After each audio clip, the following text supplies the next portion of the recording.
आदमी पार्टी सरकार में मंत्री आतिशी को आप यहां पर सुन रहे थे, जो हमला बोलती हुई नजर आई बीजेपी पर। इसके साथ ही ईडी और सीबीआई को लेकर भी सवाल खड़े करते नजर आई। ग्राउंड जीरो से हमारे दो सहयोगी हमारे साथ जुड़ चुके हैं, जतिन और विशाल दोनों हमारे साथ जुड़ चुके हैं। जतिन का पहले रुख करेंगे। जतिन, आतिशी को अभी हमने सुना कि किस तरीके से वो हमला बोल रही है। 9वां समन अरविंद केजरीवाल को जा चुका है। अब देखना होगा कि इस 9वें समन पर केजरीवाल पेश होते हैं या फिर नहीं।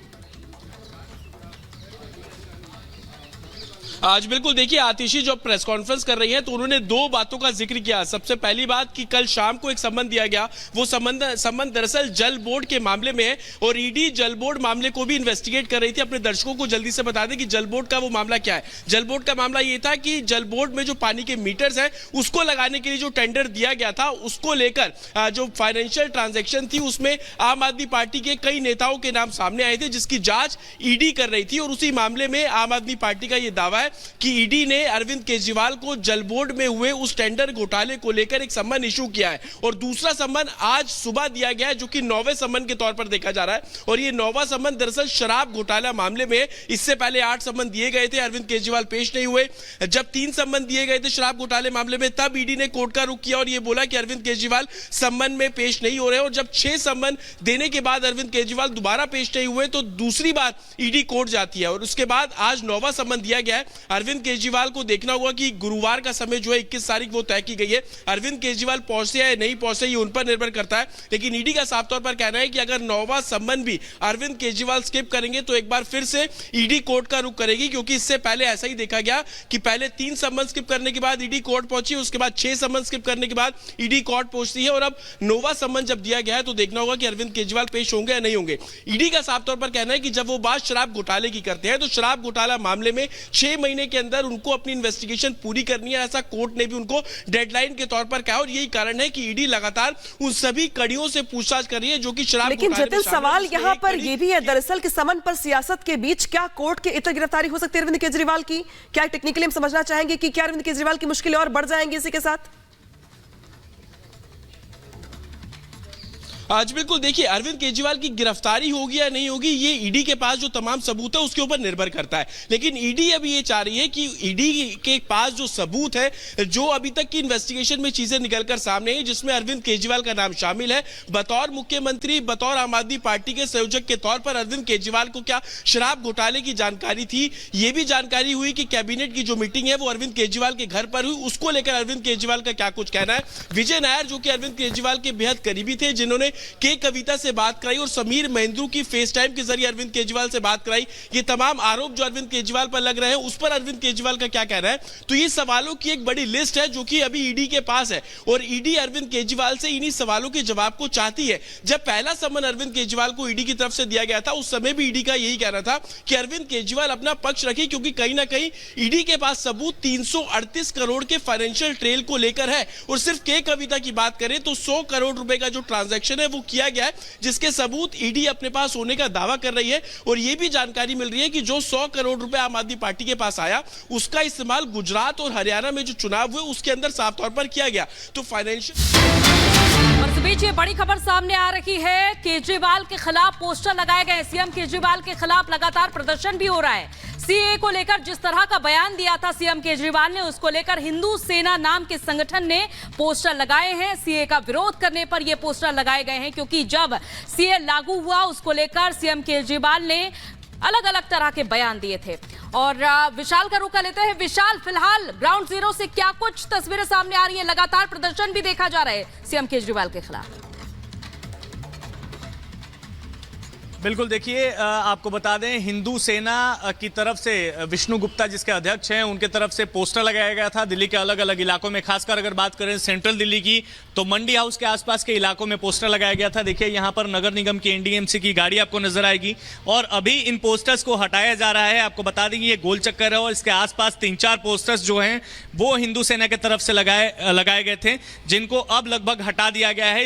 इन पोस्टर्स में यही लिखा गया था कि सीएए के खिलाफ इंडी गठबंधन के जितने राजनीतिक दल विरोध कर रहे हैं वो नहीं करना चाहिए। आपको बता दें कि जिस तरीके से नागरिकता संशोधन अधिनियम देश में लागू हुआ, उसके बाद से विपक्ष के कई नेताओं की तरफ से यही कहना है, सुप्रीम कोर्ट में याचिका भी दायर कर रहे हैं और कहा यह जा रहा है कि CAA जो है उसको वापस लेना चाहिए। लेकिन वहीं अगर भारतीय जनता पार्टी की बात करें तो शुरुआती दौर से ही बीजेपी के नेताओं का कहना है कि भाई CAA जो है वो नागरिकता छीनने वाली नहीं बल्कि नागरिकता देने का कानून है। अब इसी पर जो है वो राजनीति गर्म हो चुकी है और अब जो हिंदू सेना की तरफ से जो है वो दिल्ली के अलग अलग इलाकों में जो है वो इंडी गठबंधन के खिलाफ पोस्टर्स जो हैं वो जारी कर दिए गए हैं, जिनको NDMC की तरफ से अब हटाया जा रहा है। जी, तो यानी कि पोस्टर्स लगे हैं और पोस्टर्स के जरिए विरोध जो है वो लगातार दर्ज कराया जा रहा है। विशाल, जुड़ने के लिए बहुत बहुत धन्यवाद आपका। तो तस्वीरें भी हम आपको लगातार दिखा रहे हैं कि किस तरीके से अरविंद केजरीवाल को CAA का विरोध करना भारी पड़ा, और न सिर्फ अरविंद केजरीवाल बल्कि ये पोस्टर्स देखिए जो दिल्ली में लगा दिए गए हैं। सेंट्रल दिल्ली में ये पोस्टर्स लगे हैं और जहां पर CAA का विरोध करने वालों पर ये देखिए देशद्रोही होने का आरोप जो है लगाया जा रहा है। आपको याद होगा जब CAA लागू हुआ तब अरविंद केजरीवाल ने इसका विरोध किया था, बयानबाजी की थी। अरविंद केजरीवाल ने कई तरह के सवाल भी खड़े किए थे और इससे यह भी कहा था कि ये बीजेपी की एक तरह की राजनीति है, वोट बैंक एकत्र। बड़ी खबर आ रही है जहां पे 18 हिंदू शरणार्थियों को नागरिकता मिली है। अहमदाबाद में मिली भारतीय नागरिकता। अहमदाबाद में रह रहे थे ये शरणार्थी, जिनको जिला प्रशासन की ओर से कैंप लगाने के बाद से इनका वेरिफिकेशन किया गया। वेरिफिकेशन के बाद फिलहाल 18 हिंदू शरणार्थी ऐसे हैं जिनको नागरिकता दे दी गई है, यानी कि जो शुरुआत कर दी गई है कम से कम सरकार की ओर से, और जो पोर्टल शुरू किया गया था जिसके तहत लोगों को अपना नाम रजिस्टर करवाना था, वेरिफिकेशन करवाना था, तो इसकी शुरुआत अहमदाबाद से हुई है, जहां पर अहमदाबाद में कैंप लगा के जिला प्रशासन ने 18 हिंदू शरणार्थियों को नागरिकता दी है। यानी कि जो एक प्रक्रिया थी वो प्रक्रिया अब शुरू हो चली है और धीरे धीरे जो शरणार्थी रह रहे थे अलग अलग देशों, चाहे अफगानिस्तान के हो चाहे पाकिस्तान के, उनको भी अब नागरिकता मिलनी शुरू हो गई है। और इस बीच यूपी के रायबरेली से बड़ी खबर सामने आ रही है, जहां पर सड़क हादसा हुआ है, दो कारों की जोरदार टक्कर हुई है। तस्वीरें सामने आई है, देखें किस तरह से दो कारों की जोरदार टक्कर होती है। ये सामने से कार आ रही है और अचानक से ये दो कारों की जोरदार टक्कर हो जाती है। ये देखिए अचानक से ओवरटेक करने के चक्कर में ये कार की टक्कर हो जाती है, बड़ा हादसा होता है। यूपी के रायबरेली से फिलहाल ये तस्वीर सामने आई है और इस तरह के हादसे लगातार दिन ब दिन बढ़ते जा रहे हैं। तेज रफ्तार के चलते एक और ये हादसे की तस्वीर सामने आई है रायबरेली से, जहां पर देखिए सड़क से ये दुर्घटना की एक और तस्वीर सामने आई। सड़क हादसे की ये तस्वीरें आप देख रहे हैं, किस तरीके से दो गाड़ियां आपस में भिड़ जाती हैं। तो दूसरी तरफ अब आगे बढ़ते हैं और अगली बड़ी खबर भी हम आपको यहां पर बताएंगे। अगली बड़ी खबर हरियाणा से है। हरियाणा के रेवाड़ी में बॉयलर विस्फोट हुआ है, जिससे 40 से ज्यादा कर्मचारी घायल हो गए हैं। उन्हें अस्पताल में भर्ती करा दिया गया है। सारी डिटेल्स इस रिपोर्ट के जरिए देखिए। हरियाणा के रेवाड़ी में दर्दनाक हादसा हुआ। दारूखेड़ा औद्योगिक कस्बे में बॉयलर फट गया। बताया जा रहा है बॉयलर फटने की धमाके की आवाज के साथ आग लग गई, जिसमें 40 कर्मचारी बुरी तरह से झुलस गए। उन्हें अस्पताल में भर्ती करवाया गया। इनमें से 30 से ज्यादा को रेवाड़ी ट्रामा सेंटर में भर्ती करवाया गया, तो वहीं गंभीर हालत में जख्मी कई कर्मचारियों को रोहतक PGI रेफर किया गया।